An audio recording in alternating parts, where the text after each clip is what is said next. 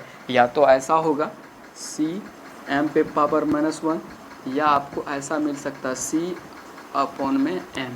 ठीक है, तो ये आपको याद रखना है। हिंदी में भी लिख दिए, हिंदी भी याद रखना है। आप सिंबलिकली भी याद रखना है कि सिंबल कूलम का C होता है, मीटर का M होता है। आपको दोनों तरीके से याद रखना है, ठीक है। इसका मात्रा क्या होता है, कूलम पर मीटर होता है। तो ये था रेखीय आवेश वितरण, ये था रेखीय आवेश वितरण या रेखीय आवेश घनत्व से संबंधित रेखीय आवेश घनत्व, ठीक है। अब बारी आती है दूसरा है कि पृष्ठीय आवेश वितरण। पृष्ठीय आवेश वितरण यानी इसमें क्या होगा, यदि किसी चालक को दिया गया आवेश, कोई भी चालक होगा उस पर अगर कोई आवेश दिया गया उनके संपूर्ण पृष्ठ पर, ठीक है, ऐसा कोई अगर टेढ़ा मेढ़ा हो या सीधा कह लीजिए समान रूप से वितरित हो जाए तो उसे पृष्ठीय आवेश वितरण कहते हैं। उसे क्या कहते हैं, पृष्ठीय आवेश वितरण कहते हैं। तो हमको याद क्या करना है, आवेश का पृष्ठ घनत्व, ये आपको याद रखना है, आवेश का पृष्ठ घनत्व, ठीक है। उसका डेफिनेशन भी आपको याद रखना है। कहता है कि जब आवेश का वितरण किसी समतल अथवा वक्र पृष्ठ पर, आप देख लीजिए, आवेश का वितरण किसी समतल, या तो गोल लीजिए, ऐसे ले लीजिए, ठीक है, किसी प्रकार से, या ऐसे टेढ़ा मेढ़ा बना लीजिए, ठीक है, समतल अथवा वक्र पृष्ठ पर होता है तो प्रति एकांक क्षेत्रफल, ठीक है, प्रति एकांक का मतलब एक होता है, यूनिट होता है, ठीक है, क्षेत्रफल, आवेश की मात्रा को प्रति एकांक क्षेत्रफल, आवेश की मात्रा को आवेश का पृष्ठ घनत्व कहते हैं। आवेश का पृष्ठ घनत्व कहते हैं। क्या कहते हैं, आवेश का पृष्ठ घनत्व कहते हैं। इसे किससे सूचित करते हैं, इसे सिग्मा से सूचित करते हैं। इसे किससे सूचित करते हैं, सिग्मा से सूचित करते हैं। इसे किससे सूचित करते हैं, सिग्मा से सूचित। ये सिंबल आपको ध्यान में रखना, इसे सिग्मा पढ़ते हैं। और मैट्रिक में अगर मैथ्स पढ़ के आएंगे तो ये सिग्मा ऐसा था, ठीक है। तो यहाँ फिजिक्स में ये सिग्मा है, इसे सिग्मा कहते हैं। ये आपको याद नहीं रखना है, ठीक है। ये मैथ्स का 10th में था। इसे क्या कहेंगे, सिग्मा से प्रदर्शित करते हैं। किससे प्रदर्शित करते हैं, सिग्मा से प्रदर्शित करते हैं, ठीक है। अगर आप लोगों को वीडियो अच्छा लग रहा हो तो वीडियो को लाइक करें, दोस्तों के पास शेयर भी करें, ठीक है। तो चलिए आगे देखते हैं। इसे किससे सूचित करते हैं, सिग्मा से सूचित करते हैं।